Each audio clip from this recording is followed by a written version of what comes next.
When you've done that, ring home and tell my wife I won't be home for dinner. This will be a film about the management of time. Actually, the film's more about the mismanagement of time. It's on every level, sometimes obvious, sometimes in disguise. The film will be like a crossword puzzle. We only offer clues, which you must solve yourselves. We start where time mismanagement usually starts, in the office. You can leave the matter in my hands, Mr. Temple, and I promise you the whole thing will be dropped. Yes, I'll deal with it personally. If I have to go right to the top about this, Mr. Arthur, I'll get to the bottom of it. I'll deal with it myself, yes. Is that my way? Sylvia? Well, you know what it's like at the moment. Nothing gets done unless I do it myself. And if I skip the meeting... I know I said the meeting wasn't important, but Colton wouldn't like it if I didn't turn up. No, you wouldn't like it if I lost my job, would you? You would like it if I lost my job. But I can tell you, Sylvia, you wouldn't. Now, don't try and tell me what you think. I know what you think better than you do. Look, Sylvia, we have had this argument more times than I've had hot dinners. Yes, that's right. I shan't be home for dinner tonight. Is that the wife? Hello, darling. Yes, can you hang on a mo? When's this budget meeting, sweetheart? Hello, adorable. You still there? Good. But no. Someone in the office trying to tell me something, love, that's all. Look, it can't be 6. I mean, Oldacre's coming at 6. Look, if you can get a hold of Oldacre, tell him to come later on, would you? Yes. Look, I won't be a tick. No, don't do that. No, look, I've got Charlie at 8 o'clock. Oh, yes, I'm just sorting something out, sweetheart. Yes. Now, come on, darling, what's the answer? Come on, come. Now, when was I late? I mean, when have I ever been late? Leaving aside every night last week. What? Well, I wasn't enjoying myself, you know. Hello? You better ring her up when she's cooled off, Margie. Tell her I won't be home for dinner. Hello, Janie. It's Mummy here. No, Janie, don't go and get Mummy. This is Mummy here. Hello, Mummy. What's Janie doing out of bed at this time? Oh, I see. Well, look, I'm afraid I shan't be able to make it home for dinner after all. 3 people who seem to be working extremely hard, well into the evening, and ready to sacrifice themselves and those dearest to them to the needs of their companies. Ideal, you may think. More than any company could ask. You'd be wrong. The boss wasn't pleased, the order was lost, delivery dates weren't met. And within a year, those 3 people had left their companies, and their companies were not disappointed. Why? The clues are in those 3 short scenes we just witnessed. Why did John Marshall, Frank Hoddinott, and Shirley Walters all have to miss their dinners? Because none of them knew how to manage their time. They understand that now, but the understanding came too late. They'd known it all along. They'd known it all the time, but it was always someone else, not them. Someone they'd read about in books or heard about on their management courses. Managers, it said, must learn that crisis is normal and interruptions are natural, and to be expected and welcomed as part of the normal working day. No one hands me a crisis, I can tell you. And no one butts in on me. Oh, no. Sorry, Jeff, you were saying. Yeah, what about this load of bump here? Blah, blah, blah, control, yes, blah, blah. Yes, and what is uncontrollable, you must learn to live with. I mean, don't these bloody graduates with their degrees and theories know anything? If a man is any good, nothing is uncontrollable, right now? Sorry, darling, I'll get you another one. What was it, lemonade? Gin and tonic. Yeah, a large one? Well, Alan, you may call it a bloody waste of time, but I call it attention to detail. Oh, sorry, it's Derek, isn't it? The knowledge of where they'd gone wrong wasn't enough.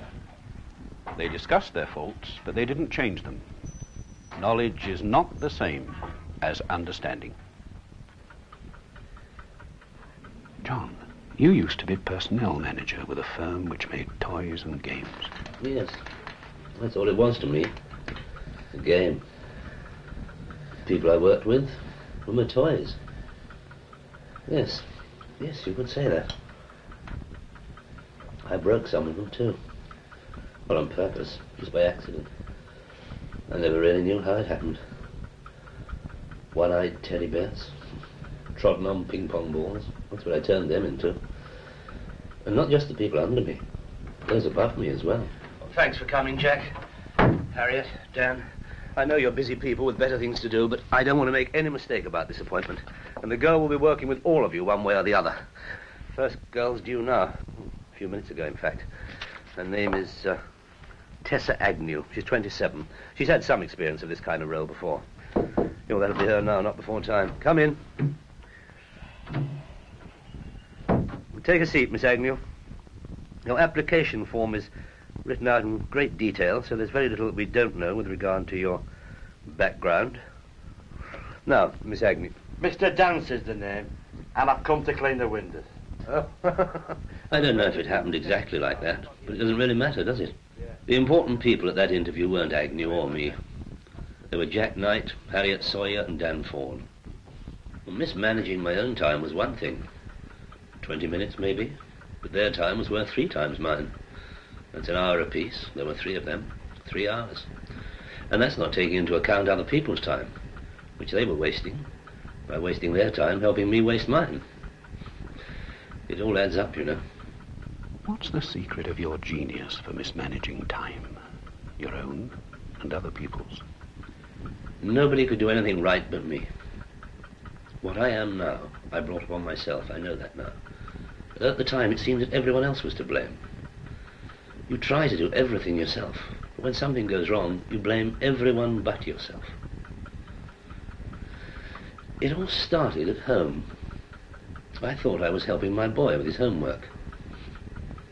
I wasn't helping him. I did it all, bar the writing out, and killed all his enthusiasm in the process. Je ne sais pas. I don't know. You should know. Don't give up so easily. I couldn't leave anything alone. I used to insist on doing the washing up. Yeah, I'm the only husband I know who got shouted at for doing the washing up. My wife left me in the end for a man earning half what I was earning, but at least he let her do the washing up. Can you tell us more precisely how you mismanaged your time? Oh, God, you want it laying on the line, do you? Brick by brick. No, you can't do it like that. It's not what you do, it's what you are. What were you? What I still am. A one-man band. Right, stand by, Mr. Marshall. I used to do it for social evenings and the like. Now I do it on commercials. The odd film part. Mr. Redford and Miss Fonda will come from the car over there. Okay? Yeah, how will I recognise? Right, turn over.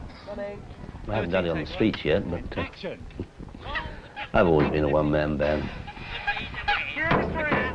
You're making the best of a bad job, John. A one-man band never does that. Whatever the context, a one-man band makes the worst of a good job. What used to make me really angry was if something got done and I didn't know about it. If something were a success and I'd had nothing to do with it, I could be miserable for weeks. What has this got to do with managing or mismanaging time? Everything. Everything. If you can't manage time, you can't manage anything. We were looking for a young trainee to join our projects department, someone to test and invent new toys and games. We'd asked the lad to bring an idea, or even better, a prototype with him. It was only a minor appointment, and I'd said the day before I'd leave it to my deputy to look after. The lad arrived at 11. I saw him from my window. I was keeping a lookout, almost. He brought a prototype with him, and I suppose the interview was jogging along. But by 11:15, I couldn't stand it anymore.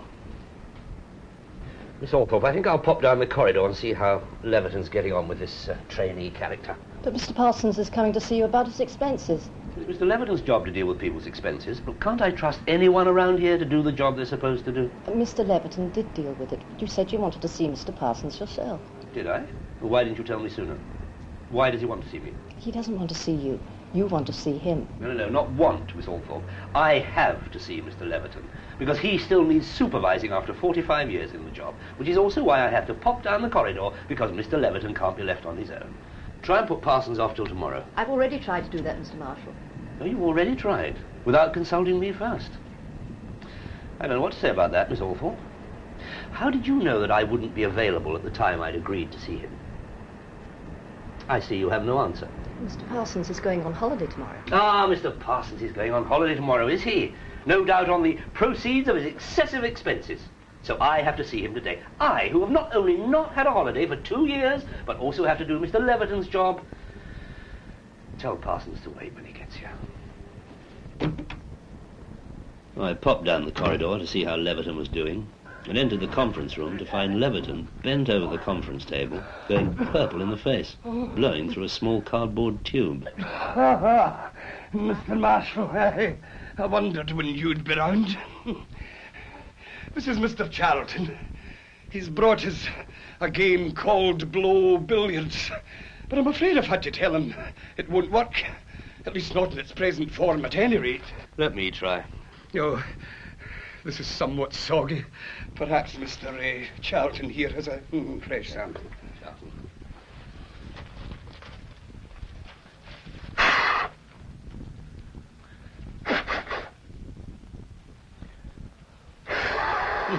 See what I mean, Mr. Marshall? Yes, there certainly is a problem there. But I think Mr. Charlton and I can sort this out. Oh, by the way, Parsons is in my office. Go in and see him, would you, Leverton? But I've already seen him. Just do it, please, Leverton. You see, now, what you need here, Mr. Charlton, is lighter balls.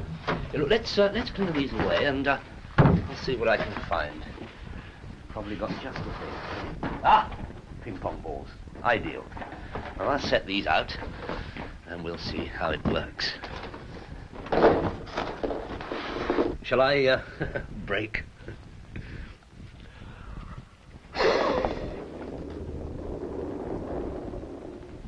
It's still not quite right, is it? Well, all it needs is a little more work. Let's go along and have a chat about it in my office.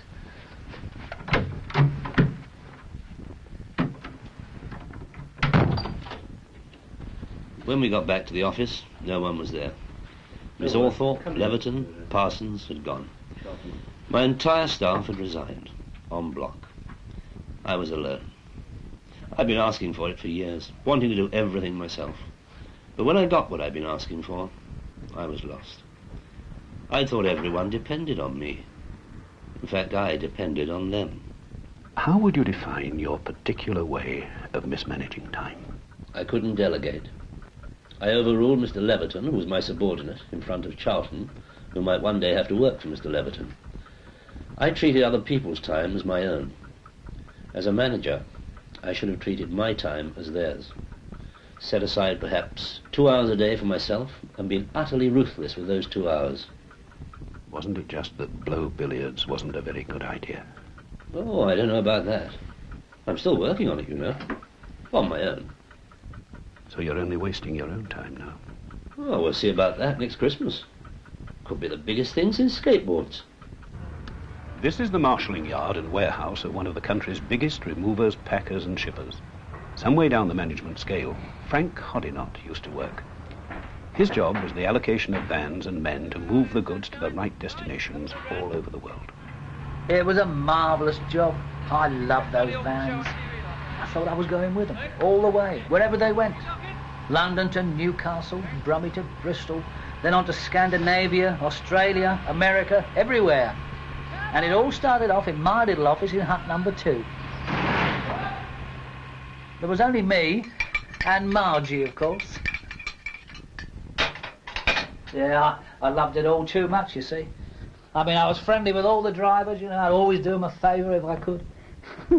They were supposed to be working for me, but it got like I was working for them sometimes. And I got very cocky with it, you know. Been there for years, knew everything, knew everybody. Not so bright now, though, are we? Eh?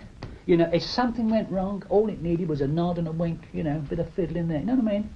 Yeah, there wasn't nothing I couldn't sort out. Well, between me and Margie, you know what I mean? Snap, crackle, pop, it's all solved, the stuff's on its way. There wasn't nothing that old Frankie and Margie could not handle. Except, of course, for the one thing that really mattered. Time. You know what I mean? I don't know where it all went to, you know. There never was enough time. We was always in a hurry, you know. It was pandemonium sometimes, you know. We were never still. But a lot of what we did, I suppose, was just picking up the pieces of other things we did and did wrong. I think Margie began to see what was going on before I did. Yes, he'll call Sorry you I'm back. late, Margie. Good Didn't get to night. bed till 3 o'clock this morning. Did you ever meet anybody in sausages? Oh, boy, did we have a skinful. Oh, did we have a skinful. Never mind, we shall work twice as hard to make up for it, shan't we? Where is everybody? They went. Went? Don't they know who's the boss round here? Come on, get 'em back. The effrontery. There's that phone call you want to make to Switzerland. Switzerland? What call to Switzerland? Your wife rang, too. Eh? Well, what's my wife doing in Switzerland? Whose wife? That'll be Switzerland ringing back, Mr. Hoddinott. Tell him I'm not here. Tell him I'm in a meeting. No, wait a minute. You can't say that because it sounds like a lie, even if it's true. Tell him I'm tied up, and when somebody comes along to untie... All right, Margie, which one? 97. Which one's 97? The one on the right. It'll go on like that for most of the morning. What I needed was a 36-hour day. I was always on the run from morning till night. And yet, when I look at it, what I actually did, I could have done in a couple of hours. I was always juggling with alternatives, you know. I thought I was being highly ingenious, and really I was just being sloppy. I should have known the one thing to do from the start. Still, that was my style. Margie was a brick, though. She tried to pull me round. Mr. Hoddinott? Yeah? You know how you're always too busy? Busy? How do you mean busy? Running around like a blue-housed fly, sort of. Now I understand you. Yes? Well... Yes. Look, just a minute. Would you get me that number, please? And what about that letter from Switzerland, huh? Fine. Here, what's this? What's this? I don't remember that. I do not... Listen, would you check on that for me? I've been thinking... Well, you're not paid to think, Margie. That's my job. Yeah. Oh. Hello. Hello. Yes? What? Haven't they? Oh, no. Well, I'll look into it myself. No, you've got my personal assurance on that, sir. Yes, Margie, would you look into that consignment of tables for Aberdeen, will you? Yes. It'll be with you in 2 days, sir, and I accept complete responsibility for the maggots. Yes. Oh, excuse me. Yeah. Yes. Hello, maggot here. Sorry, Hoddinott here. Yeah. Oh, it's about the piano, is it? Yes. Margie, while you're doing the bit with the Aberdeen table, see if you can find some maggots, will you? No, Mr. Hoddinott. Thanks, Margie. Yes, the piano is on its way, sir. As I speak, it is winging its way towards you. Yes, should reach Carlisle tomorrow. Oh, I see. You need it down in Taunton. Well, never mind. I don't think there's any problem. No. Who? Oh, Oscar Peterson. Yeah, big favourite of mine. Yes, thank you. Thank you. Least we can do. Goodbye. Yes. Sorry about that, Aberdeen. I've got the papers here in front of me, but could I ring you back on it, please? Yeah, fine. Right. Goodbye. Yes. Margie, what were you saying? Did you have any luck with the maggots, sir? Mr. Hoddinott, I have no intention of even looking for the maggots or the tables or the piano. Mr. Hoddinott, I've always tried to help you, haven't I? Well, yes, Margie, I think so, yes. So you won't accuse me of disloyalty when I tell you that I've been keeping my own little private check on you. Look, I hope this is not going to take too long, Margie. I am a busy man, you know. That's just what you're not, Mr. Hoddinott. You're not busy at all. You're all activity but no action. You've done nothing for a week now. Nothing at all. My cheque proves it. Now, look here, Margie. No, you look, Mr. Hoddinott. Just this once, you listen to me. I've been keeping a check on what we've done this week so far. We've sent a piano to Carlisle, which should have gone to Taunton. We've lost 100 gallons of maggots. Mr. Jeffrey in Peterborough has the Henry Moore exhibition in his back parlour. As far as we know, the art lovers in Bradford are paying 75p a time to go round the art gallery looking at Mr. Jeffrey's household effects. And to cap it all, we've just sent an artificial cricket pitch to Switzerland, and they're trying to ski on it. And in my humble opinion, Mr. Hoddinott, strong though my affection for you has always been, this isn't good enough. Well, you don't sound too good, Margie, if that is really what we've done. I'm dreadfully afraid, Mr. Hoddinott, that the next thing this company removes will be you. It's well, you've done right to point out these little errors to me, Margie, but look, as a friend, can you tell me where you think I've gone wrong? As a friend, yes, Mr. Hoddinott, but you may not want me as your friend when you hear what I've got to say. Oh, no, go on, just the same. All your decisions are snap decisions. Your only thoughts are your last thoughts. You're not a manager, you're a juggler. You never finish anything. You interrupt yourself the whole time. And if you don't interrupt yourself, you positively invite me to interrupt you, which I shouldn't do, I know, but I do. You think everything can be adjusted to fit in with your latest thoughts. You never give more than 3 minutes to anything. You do 6 things at once, and all of them badly. You never give an hour to any one thing, and you only notice the effort you put in, never the results you achieve. You get nothing done by always being too busy. You constantly put things off, and you know as well as I do that whatever you put off, you never get done at all. You put second things first, and first things nowhere at all. Because your time's never your own, it's always somebody else's. If it's not Sid or George, it's the darts team or the fishing club. Because you just can't say no, can you? No. I mean, yes, I can't say no. You waste your time, my time, Sid's time, George's time, the darts club's time, the company's time, and if you ask me, criminal. And you're bloody lucky you're not doing time. And there's just one other thing I want to say. Can there be anything else? I think I love you, Mr. Hoddinott. Well, Margie, I'm married. That's all right, Mr. Hoddinott. I don't expect a snap decision.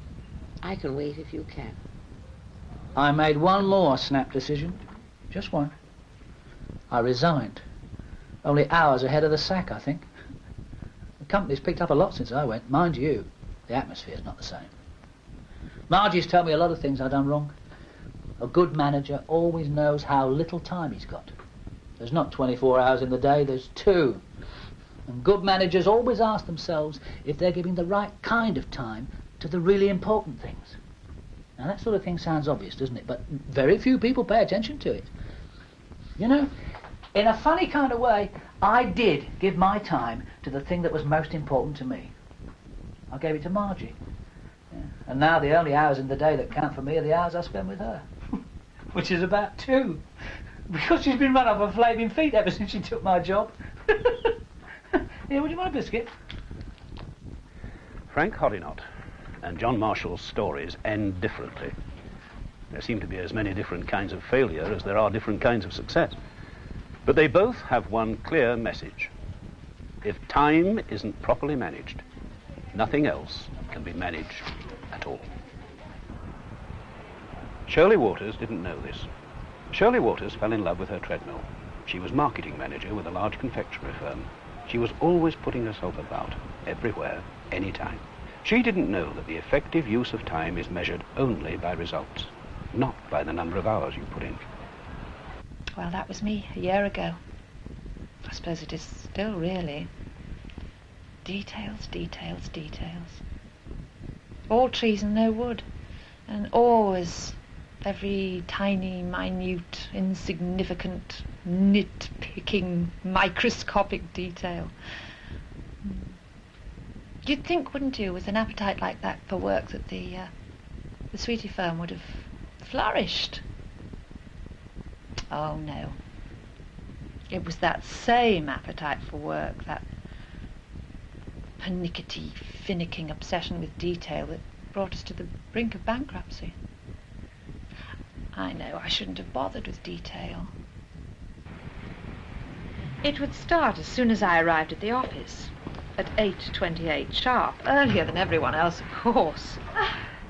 Morning. I was more concerned with making an impression than with my actual performance. At 8:30, I'd lay out my 4 different coloured pens on my desk, and my secretary would arrive, and we'd start on my work plan.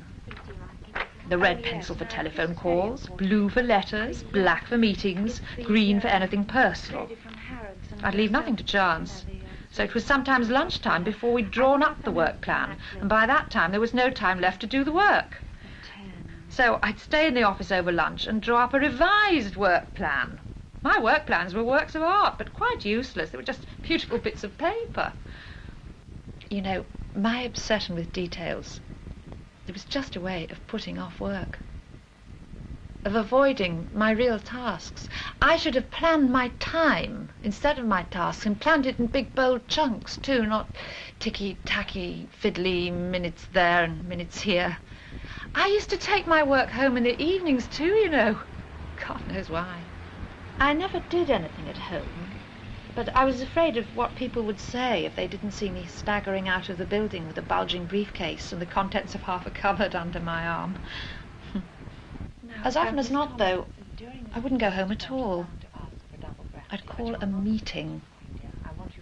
The meeting might have been fixed for the afternoon, but I'd had to postpone it. Do come in. I loved my meetings. Everybody had to come to them, but everybody, even people who weren't needed. Except they were needed. By me.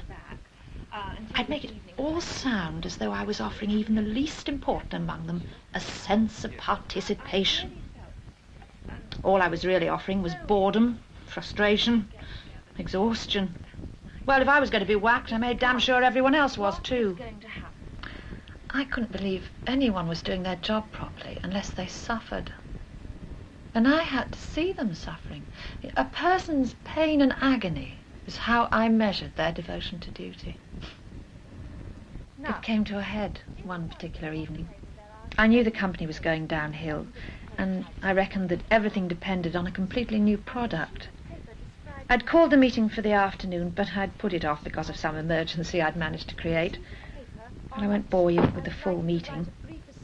It was 9 o'clock before we got round to the main business, though, which was the tasting session. I can't pretend the tasting session was a success. One young man, new to the company, must have thought it was like a wine tasting, because after rolling the samples round his mouth for a few moments, he spat everything out. Mr. Wardle broke his dentures on sample 3. The tasting got more and more out of hand as it went on, due to the complete demoralisation I'd caused in everyone round me. The whole evening turned gradually into a joke. Everyone just disintegrated. The politeness and the professionalism just all fell away. And the joke was on me. The business collapsed a month later. I asked Mr. Wardle what was his explanation for the debacle of the previous month. It wasn't the sweeties as made 'em all mad. It was a cumulative process that gave itself expression that evening. It was your blessed obsession with detail that really drove them all mad. They couldn't do their job. You'd always obstruct them with some detail, you see. And that's frustrating for a fella, if you follow me. Well, the firm somehow survived. They gave me a job lower down the scale. It's a sort of race relations board of jelly babies, making sure that there are not too many of one colour in any box. My obsession with detail doesn't harm anyone now. John Marshall, Frank Hoddinott, Shirley Waters. 3 people who could not manage their time. In every organisation, in every business, in every industry, in every ordinary household, there dwells a multitude of experts in the art of mismanaging time. Some are born to it, some acquire it, some have it forced upon them, some force it upon others. And in academic institutions, between drab covers on public library shelves or in bright paperbacks on bookstores, there exists a not much smaller multitude who think they have the answers. This film doesn't have any answers. If it did, they wouldn't be believed. The only answers that are ever believed are the answers one finds in oneself. And believing is much more than agreeing. The search for the perfect manager is a vain one. Like all artificial creations, he'll turn out to be a monster and hated for his very perfection. I'm not doing my company any good if I listen to your golfing stories. And the less than perfect manager has much to commend him. You got a birdie on the 9th, an albatross on the 10th, and a pigeon on the 12th? Yeah, of course we'll be there to see Julia tonight. What part's she playing? And much of what's been hinted at in this film is common knowledge anyway. Bad time management isn't a matter of ignorance, of not knowing. It's more a failure of will. This has been a film about time. Time isn't measured in hours and minutes. It's measured by results. Time is mankind's most precious resource. You can't print time, though you can print money. There are no new deposits of time to be drilled for under the sea. There is no time substitute indistinguishable from the real thing. Time perishes as soon as it becomes available. Time cannot be stored. Time is an irreplaceable resource, which man wastes more recklessly than he wastes even food or fuel. The supply of time bears no relation to the demand for it. More time is needed. There is no more time. If we want more time, we must manage better the time we have. Hello, Janet. Yes, I'm finished. I'll be home for dinner in half an hour, as arranged.